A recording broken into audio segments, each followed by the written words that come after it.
Let's see if I can get this going. Oh, I wanted to say before I started, I really want to give credit to the Echo team here. As I was listening to the talks yesterday, and I think about the talks that are planned for today and for the rest of the week, the synergy and the overlap and the connection between all those talks is clearly no accident.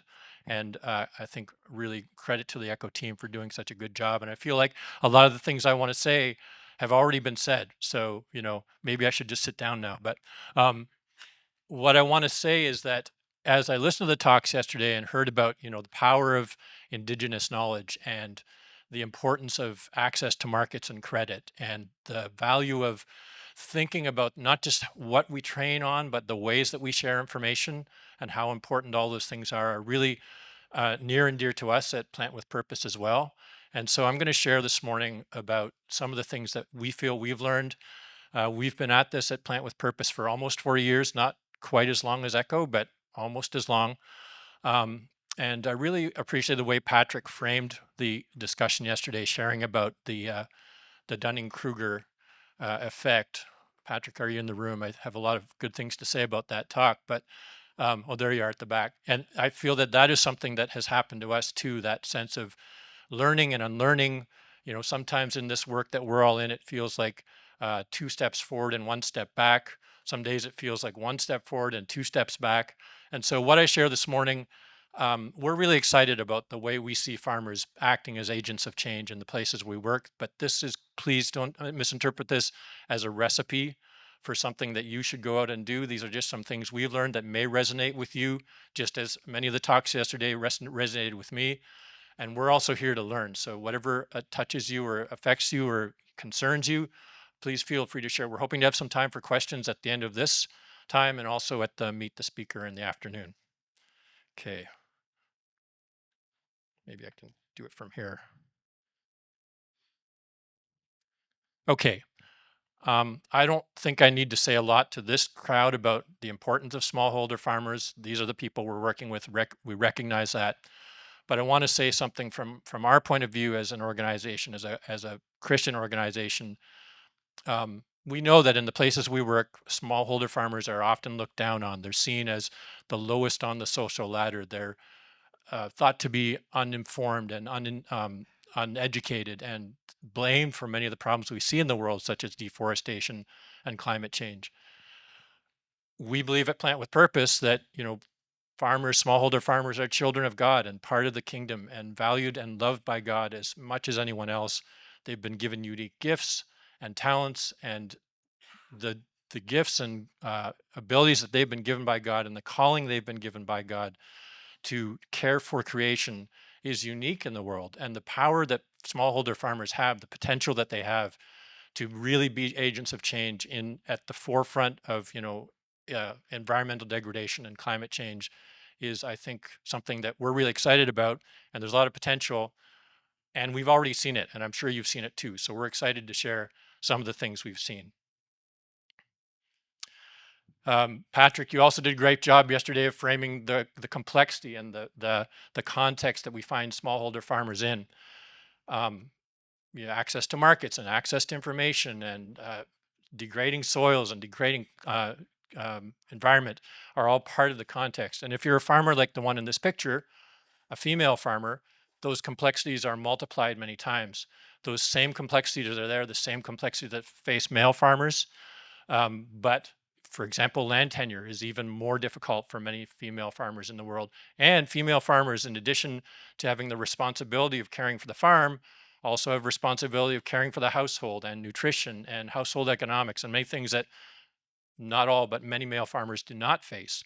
Probably the majority of farmers that we work with are like this woman here. On the right, there's a map. At Plant with Purpose, we really love maps, and I could talk about maps for this entire time, but maybe if you come to the afternoon, meet the speaker, we can talk more about maps. But this is one of the maps we use to help us understand a little bit the complexity. This is a map we call opportunity mapping. It takes 3 factors, levels of poverty, levels of deforestation, and slope. And where those 3 factors coincide, that's the areas that you see in purple. This happens to be northern Thailand, but we have maps like this for every place that we work.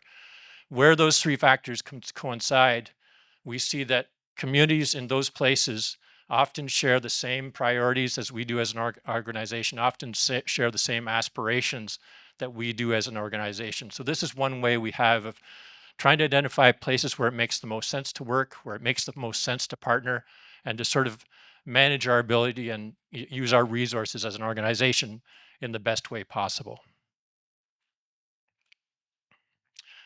So what does this mean? We understand the importance of smallholder farmers. We understand the complexity, or we hope we do anyway. um, for us, it means a kind of a three-pronged approach in economic empowerment, environmental restoration, and spiritual renewal. And it's really the integration of those three. We see those all as really one thing. We're not doing a separate economic program over here and a separate environmental program over here. We see all those things coming together. And where those three coincide is where we, in partnering with farmers, see kind of the most momentum and the most opportunity to see change. I mentioned a minute ago that we like maps at Plant with Purpose. We also, this is the theory of change, and someone yesterday was talking about theory of change. We also love theory of change. You know, it's a logic model that we use. It starts with the idea that you're identifying the large holistic transformational goals that you want to see as an organization or that farmers want to see in their communities. And then it works through these pathways of change from activities to outputs to outcomes to higher level impact changes, and then ultimately to those big holistic goals. And we've put a lot of effort. We've made a lot of mistakes in developing this theory of change, but this is a kind of like a blueprint that we all share across our global network in all the 9 countries where we work. It doesn't mean that Plant with Purpose programs appear exactly the same in every country, no, but there are some core values and some core mechanisms that we see as being important to our model. And so this theory of change then becomes uh, a driver of our planning process, of our budgeting, of the way we do our evaluation, our MEL, we call it in our organization, monitoring, evaluation, and learning. um, we spend a lot of time collecting data on each of the nodes in this map to understand if change is really taking the place we think it is. And that helps us with our MEL planning process. And it also becomes a useful tool in fundraising as well. Our fundraisers use the messaging and the language from the theory of change. So again, we could talk about this a lot more this afternoon if you want to. Okay, so what does this really look like on the ground? I said that not every program is exactly the same. We adjust according to the context, but a couple of things that happen in most of the places, really all the places where we work. One is Farmer Field School, and the other is Village Savings and Loans Associations. Farmer Field School, you know, yesterday Matt was talking about the ways that we share information and how some of the ways we share information can be disempowering. Farmer Field School is one of those methodologies that is designed to really change that dynamic. So rather than having a trainer who is the expert and is teaching a group of farmers who are the students, the trainer becomes a facilitator. And so he or she moves into a role of both a teacher and a student.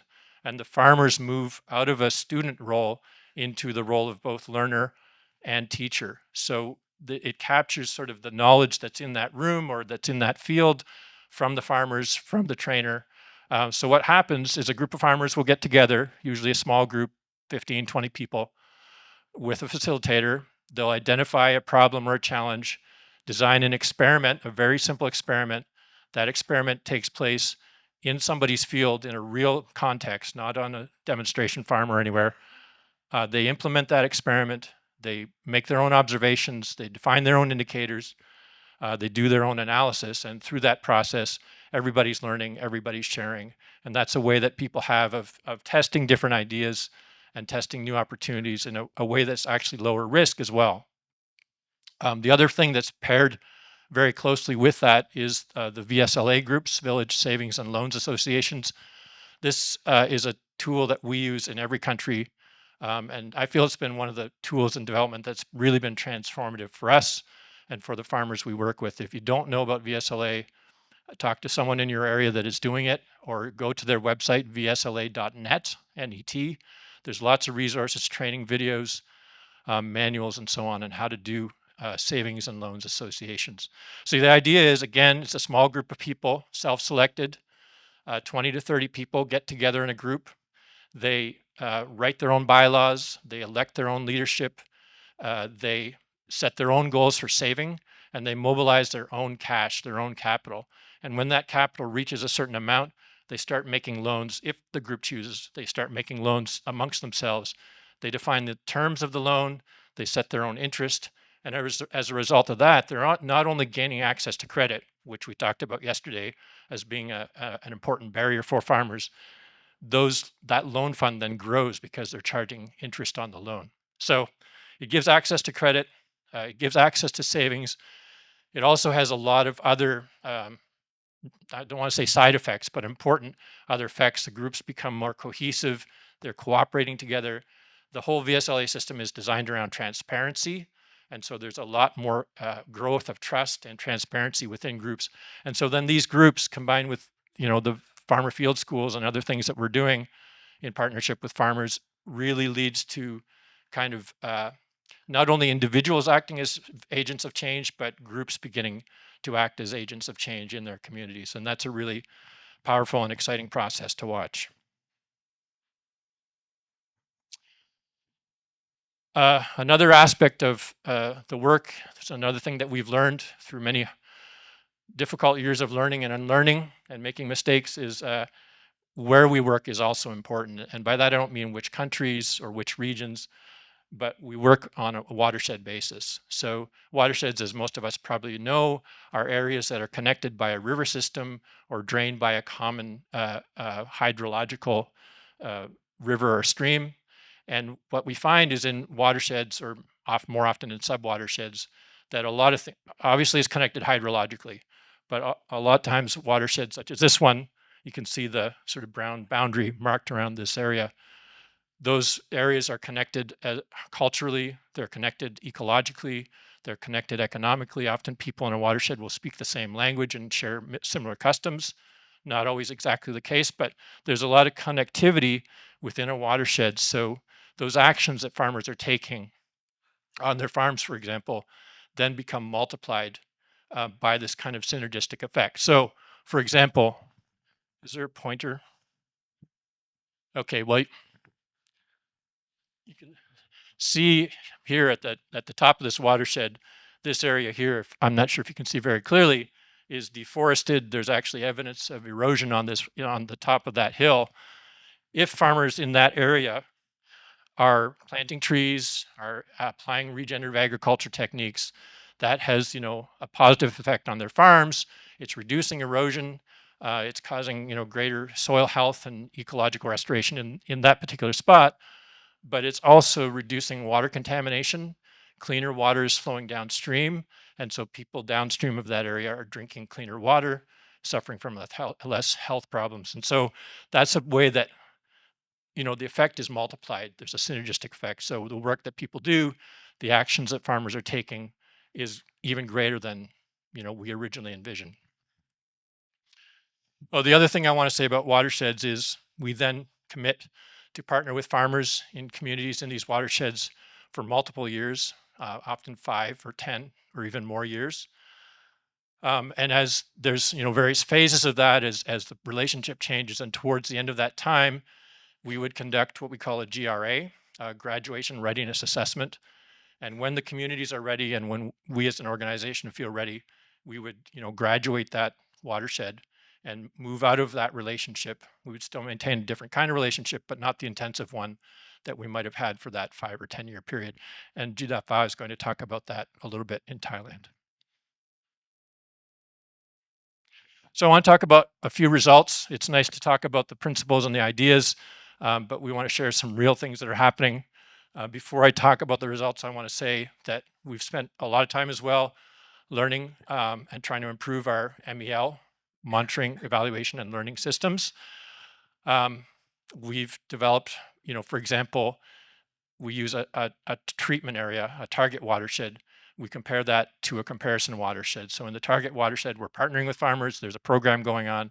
In the comparison watershed, we're not working there. We would study both of those places for a period of time, in a sort of before, after, or baseline and endline scenario. And that gives us a lot better understanding of the changes that are actually taking place. So we've invested a lot of time and energy in that, the sampling methods that we use, and we've learned a lot through that process. Again, this afternoon, if we want to talk about that in the session, we can talk more about our MEL efforts. The other thing about our MEL, monitoring, evaluation, and learning, is that we use a mixed methods approach. The three sources, that means we use multiple sources of information. The three sources are household surveys, which is sort of the traditional quantitative way of collecting data. We also use participatory workshops, which many of you are also using as a way of collecting more qualitative data. Those participatory workshops really complement the quantitative. Okay, great. Thanks, Chow. Okay. Um, those participatory workshops also complement the quantitative data in that we are getting kind of direct input from farmers and direct analysis from farmers about what they understand about change and even what are some of the driving forces behind change. And that's something that is in some ways more difficult to get from a household survey. So those two sources complement each other. And then the third source of data that we use is remote sensing or mapping data using satellite data as a way of understanding change at a watershed level, at vegetation change at a landscape level. So what we believe is that relying on one single source of data is not enough. Relying on multiple sources can start to give you a better picture of the reality on the ground. So we've invested a lot of time in that. And so one of the exciting results that we've seen is that farmers who take part in these activities and are applying regenerative techniques and being involved in savings groups experience 50 to 60% reduction in poverty. And this is across all the countries where we work. So we're really excited about that.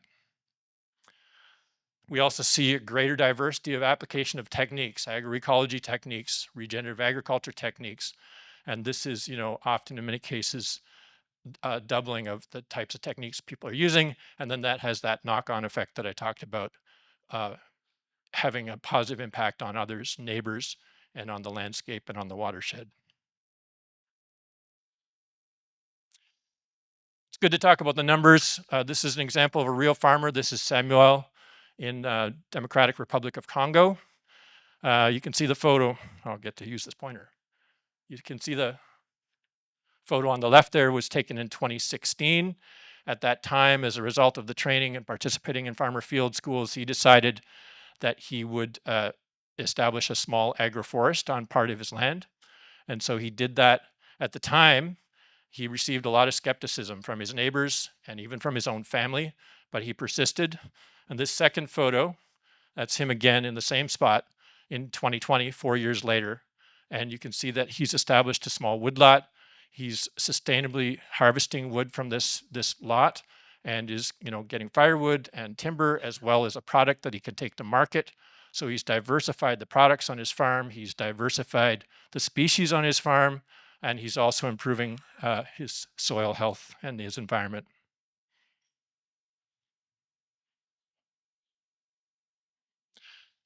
I mentioned earlier remote sensing or satellite analysis. And so this is an example from the country of Burundi. This photo on the left was taken before the program started in 2004. The same spot at more or less the same time of year. That's important. Seasonal changes can make a big difference with satellite imagery. So at more or less the same time of year uh, in 2019, there's obviously significant increase in vegetation. And because we do that sampling analysis where we compare a treatment watershed to a comparison watershed, we have some confidence that this is a result of the action that those farmers are taking and not just random changes in vegetation. Uh, this is a particularly good example. I kind of cherry picked this one for the presentation, but we do see change like this in many, not all, but many of the places where we work. We also try and measure spiritual metrics. This is probably the most challenging of those three areas, economic, environment, and spiritual.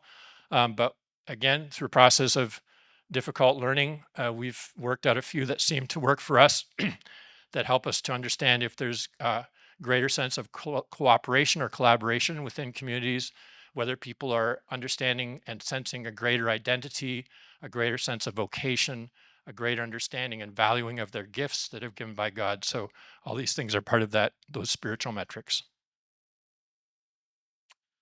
So what we've seen, I mentioned earlier, we're working in 9 countries, over 500,000 individuals who are taking action as agents of change in their communities, applying some of the things we talked about earlier. Over 60 million trees have been planted.